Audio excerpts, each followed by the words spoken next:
Vamos dar continuidade ao nosso livro de Gênesis, capítulo 44. Vamos começar? Antes, vamos orar? Amado Deus, Senhor Todo-Poderoso, nós colocamos diante de Ti a nossa leitura. Fala conosco, Senhor, e que o Senhor, ó Pai, nos dê direção através do Teu Espírito Santo, ó Pai. Em nome de Jesus, amém. Deu José esta ordem ao mordomo de sua casa: enche de mantimento os sacos que estes homens trouxeram, quanto puderem levar, e põe o dinheiro de cada um na boca do saco de mantimento. O meu copo de prata vou usar na boca do saco de mantimento do mais novo, com o dinheiro do seu cereal. E assim se fez, segundo José dissera. De manhã, quando já claro, despediram-se estes homens, eles com seus jumentos. Tendo saído eles da cidade, não se havendo ainda distanciado, disse José ao mordomo de sua casa: levanta-te e segue após estes homens, e alcançando-os, lhes dirá: por que pagaste mal por bem? Não é este o copo em que bebe meu senhor, e por meio do qual faz adivinhações? Procedestes mal no que fizestes. E alcançou-os e lhes falou essas palavras. Então lhe responderam: por que diz meu senhor tais palavras? Longe estejam teus servos de praticar semelhante coisa. O dinheiro que achamos na boca dos sacos de mantimento, tornamos a trazer-te desde Canaã. Como, pois, furtaríamos da casa do teu senhor prata e ouro? Aquele dos teus servos com quem for achado morra, e nós ainda seremos escravos do meu senhor. Então lhes respondeu: seja conforme as vossas palavras. Aquele com quem se achar será meu escravo, porém vós sereis inculpados. E se apressaram, e, tendo cada um posto o saco de mantimento em terra, o abriu. O mordomo os examinou, começando do mais velho e acabando no mais novo. E achou-se o copo no saco de mantimento de Benjamim. Então rasgaram as suas vestes e, carregados de novo os jumentos, tornaram à cidade. E chegou Judá com seus irmãos à casa de José. Este ainda estava ali, e prostraram-se em terra diante dele. Disse-lhe José: que é isso que fizestes? Não sabieis vós que tal homem como eu é capaz de adivinhar?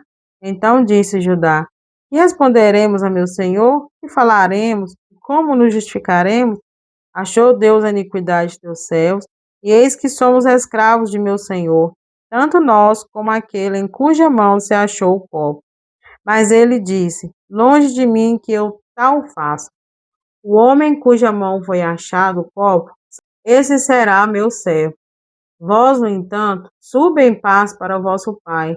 Então Judá se aproximou dele e disse: ah, Senhor meu, rogo-te, permite que teu servo diga uma palavra aos ouvidos do meu senhor, e não se acenda a tua ira contra o teu servo, porque tu és como o próprio Faraó. Meu senhor perguntou a seus servos: tendes pai ou irmão? E respondemos a meu senhor: temos pai já velho e um filho da sua velhice, o mais novo, cujo irmão é morto, e só ele ficou de sua mãe, e seu pai o ama. Então disseste a teu servo: trazei-mo, para que ponha os olhos sobre ele. Respondemos a meu senhor: o moço não pode deixar o pai. Se deixar o pai, este morrerá. Então disseste a teu servo: se vosso irmão mais novo não descer convosco, nunca mais me vereis o rosto. Tendo nós subido a teu servo, meu pai, e a ele repetido as palavras de meu senhor, disse nosso pai: voltai, comprai-nos um pouco de mantimento. Nós respondemos: não podemos descer, mas se nosso irmão mais moço for conosco, desceremos, pois não podemos ver a face do homem se este nosso irmão mais moço não estiver conosco. Então nos disse o teu servo, nosso pai: sabieis que minha mulher me deu 2 filhos. Um se ausentou de mim, e eu disse: certamente foi despedaçado, e até agora não mais o vi. Se agora também tirardes este da minha presença, e lhe acontecer algum desastre, farei descer as minhas cães com pesar à sepultura.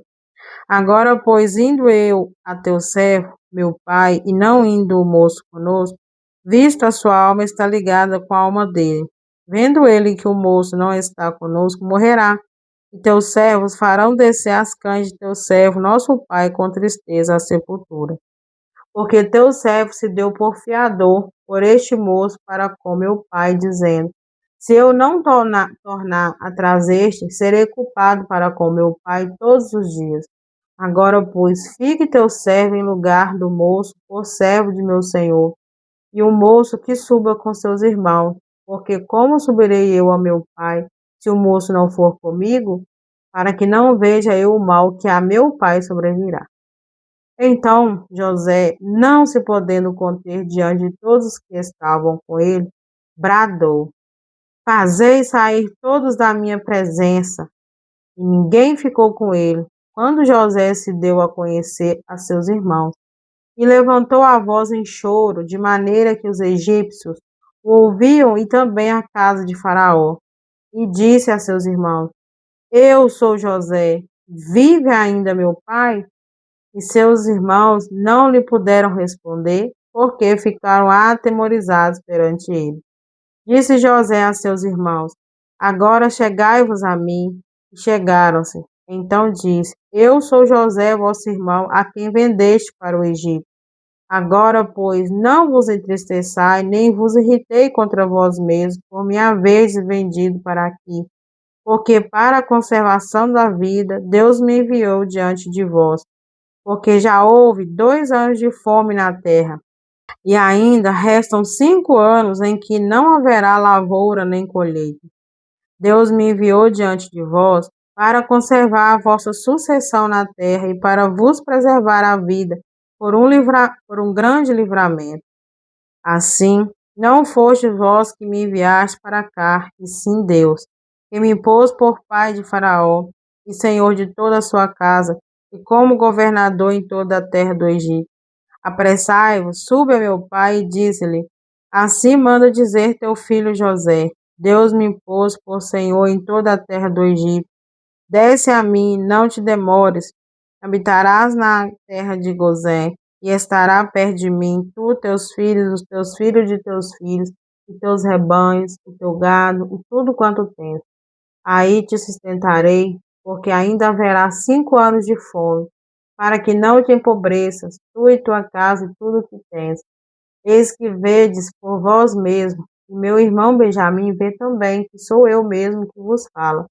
Anunciai meu pai toda a minha glória no Egito, e tudo o que tendes visto. Apressai-vos e fazei descer meu pai para aqui.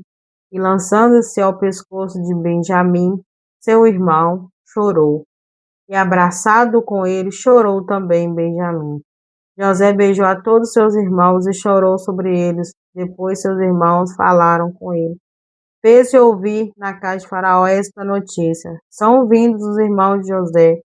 E isso foi agradável a Faraó e seus oficiais. Disse Faraó a José: Diz a teus irmãos: Fazei isto. Carregai os vossos animais e parte, tornai a terra de Canaã. Tomai o vosso pai e as vossas famílias e vinde para mim. Dar-vos-ei o melhor da terra do Egito, e comereis a fartura da terra. Ordenai-lhes também: Fazei isto, levai da terra do Egito carros para vossos filhinhos e para as vossas mulheres. Trazei vosso pai e vinde. Não vos preocupeis com coisa alguma dos vossos haveres, porque o melhor de toda a terra do Egito será vosso. E os filhos de Israel fizeram assim. José lhes deu carros, conforme o mandado de Faraó. Também lhes deu provisão para o caminho. Cada um de todos eles deu vestes festivais, mas a Benjamim deu 300 moedas de prata e 5 vestes festivais. Também enviou ao seu pai 10 jumentos carregados do melhor do Egito, e 10 jumentos carregados de cereais e pão, e provisão para o seu pai para o caminho. E despediu os seus irmãos ao partir e disse-lhes: Não contendais pelo caminho. Então subiram do Egito e vieram à terra de Canaã. a Jacó, seu pai, e lhe disseram: José ainda vive e é governador de toda a terra do Egito. Com isto, o coração lhe ficou como sem palpitar, porque não lhes deu crédito. Porém, havendo-lhe eles contado todas as palavras que José lhes falara, e vendo Jacó, seu pai, os carros que José enviara para levá-lo, reviveu-se-lhe o espírito.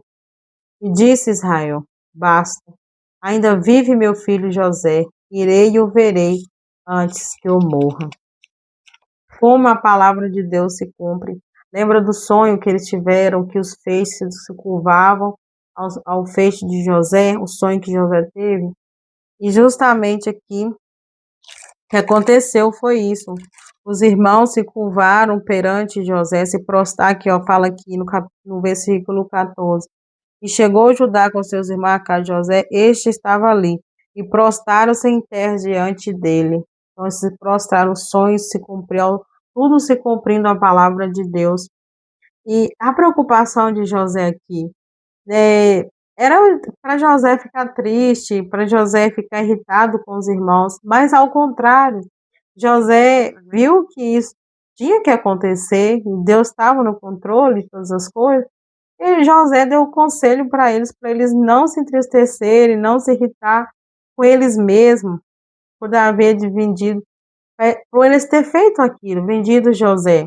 E José falou para ele que era para algo maior, era um livramento que Deus tinha dado para eles, né, para Deus preservar a vida de cada um e a sua sucessão. Então, muitas vezes a gente passa por provações, por dificuldades, a gente ora e tem aquela sensação que Deus não está ouvindo. Não está ouvindo, não é uma expressão errada que eu estou dizendo. Que a gente ora, mas não acontece aqui na oração. Ou talvez porque aquilo não vai ser bom para a gente, ou porque o tempo de Deus não é o nosso. A gente quer as coisas é para ontem. Eu digo por mim mesma, a gente tem essa falha, a gente é humano. A gente quer os trem para ontem e Deus não age assim na pressa. Tudo tem o tempo de Deus e as coisas de Deus, elas são perfeitas, elas são maiores, melhores do que a gente possa pensar ou imaginar. É Deus agindo na nossa família, por algum livramento maior, para Deus agindo para proteger a vida da gente, da família da gente.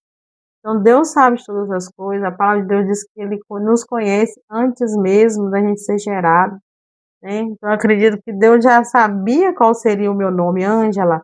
Eu já tinha escolhido o meu nome. Então, na minha gravidez mesmo, falei assim, eu planejei um filho. Deus falou assim, não, você não sabe de nada, você vai ter dois. Então, eu tive gêmeos. Meu plano todo era um filho.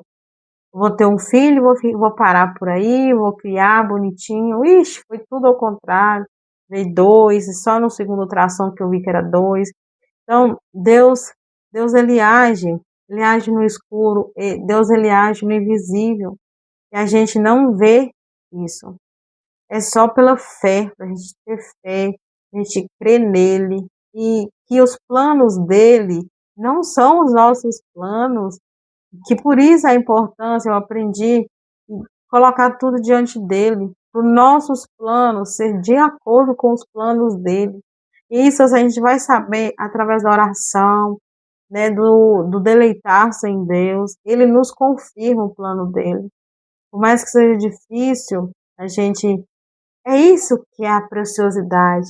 A gente crer no que a gente não vê. Isso é a fé. A fé, ela não é palpável. Ela é no crer, no crer.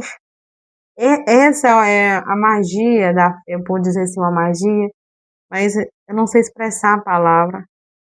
Essa é a particularidade da fé, a preciosidade da fé. É crer naquilo que a gente não vê, mas que a gente sente, né? A gente sente Deus, a gente sente o agir de Deus, a gente sente a presença de Deus conosco. É só através da fé, é só através da fé. Não tem outro jeito. Ou você tem ou não tem, é ter fé. E Deus agiu aqui na vida de José, e tanto que José estava preocupado com os irmãos, que José falou assim, que eram para eles irem, mas que não eram para eles ficarem se contendendo pelo caminho, quer dizer, criando intriga um com o outro, brigando um com o outro pelo caminho, discutindo, né, pelo que eles teriam feito. José, José tinha plena certeza que eles foram só um instrumento ali usado por Deus para Deus colocar José onde José deveria estar, que era governador do Egito, para abençoar a família dele, né? Então isso já deveria de acontecer, né? Os irmãos agiram ali com José, mas Deus estava no controle. Deus estava no controle, Deus já sabia. Deus enxerga tudo e todas as coisas, tudo e todas as coisas. Deus vê o homem, eu gosto daquela palavra que fala assim, que Deus está sentado ao redor da terra e a gente é como um gafanhoto, né? Que palavra forte. E tantas outras palavras de Deus também, né? E Deus vê os bons e os maus aqui na terra. Deus vê tudo que a gente faz. E quando o faraó fica sabendo dos irmãos dele, o faraó não concordou plenamente, mandou levar carro, mandou levar tudo e mandou trazer toda a família. E interessante que um Benjamim, seu irmão, meu irmão legítimo, eu digo assim, de mãe e pai, o faraó deu tudo em dobro para Benjamim, né? Interessante. E Benjamim é o caçulinho, irmão caçulinha aí de José. E Faraó viu que José o amava. Não que ele não amasse os outros irmãos, mas Benjamim era especial. Mas José era especial. E a alegria que Jacó ficou no primeiro momento, Jacó não acreditou. Fala aqui que ele ficou como sem palpitar, como porque não lhes deu crédito. Aí falou assim, não estão pegando mentira. Mas depois de ter visto os carros, né, levaram eles, Jacó acreditou. Jacó acreditou e reviveu-se-lhe o espírito. E ele disse assim: não basta, ainda vive meu filho José, irei e o verei antes que eu morra. Ai, que alegria de Jacó. Gente, deve ser uma coisa assim, muito boa, sabe? A gente achar que o filho da gente está morto. Aí Deus me livre e guarde, né? A gente sabe que a gente vai correndo na glória, mas a gente quer o filho da gente com a gente, né? Imagina a felicidade, descobrir que ele está vivo, que ele é um governador, que ele está, né, tá com a autoridade toda, gente, e está ali suprindo as necessidades deles, né, matando a fome ali deles, e é só Deus para agir dessa forma, é só Deus para fazer todas essas coisas. E esse mesmo Deus é o nosso Deus, porque a palavra diz que Deus não mudou. E a sua misericórdia dura para sempre. Amém, Senhor. Glória a Deus. Glória a Deus. Obrigado, Senhor, pela tua existência. Obrigado por estar aqui conosco. Obrigado pela tua palavra, ó Pai. Obrigada, Senhor. Vamos orar. Senhor, nós oramos agradecidos pelo agir do Senhor, assim como o Senhor agiu aqui na vida de José, da família, abençoou, livrou eles da morte, da fome, Senhor. Oh, meu Pai, eu sei que o Senhor age também em nossas vidas, por mais que nós não compreendamos no momento, mas o Senhor é o mesmo de ontem, Senhor, o mesmo de hoje. O Senhor não muda. E o Senhor, ó Deus, está trabalhando em nossas vidas, ó Pai. Fortaleça a nossa fé, fortaleça, Senhor Deus, a nossa fé, Senhor Deus, no Senhor, que nós acreditemos no Senhor, ó Pai. Nós acreditemos no Senhor e no agir do Senhor. Nós confiemos em Ti plenamente, ó Pai. E o Senhor sabe que nós somos fracos, ó Pai, mas no Senhor nós somos fortes, ó Deus. Que o Teu Espírito Santo, ó Pai, nos ajude a andar em Teus caminhos sempre e confirmar em nós a Tua palavra, ó Deus. Senhor, ser conosco em todos os momentos. Que o Senhor trabalha, Senhor, a nosso favor. Senhor Deus, o Senhor trabalha a nosso favor, ó Pai. Muito obrigada, Senhor. Obrigada pelos livramentos. Obrigada, Senhor Deus, por suprir as nossas necessidades, ó Pai. Obrigada pelo respirar. Obrigada, Senhor, por nosso corpo completo. Obrigada, Senhor Deus, por cada dia, por cada amanhecer. por acordar com vida, ó Pai. Nós, Senhor Deus, nós agradecemos ao Senhor, Pai. Nós agradecemos e agradecemos pelo Teu Filho Jesus em nossas vidas, ó Pai. Muito obrigada, Senhor. Nós oramos agradecidos. Em nome de Jesus. Amém. E eu te espero para a próxima leitura. Que Deus te abençoe poderosamente.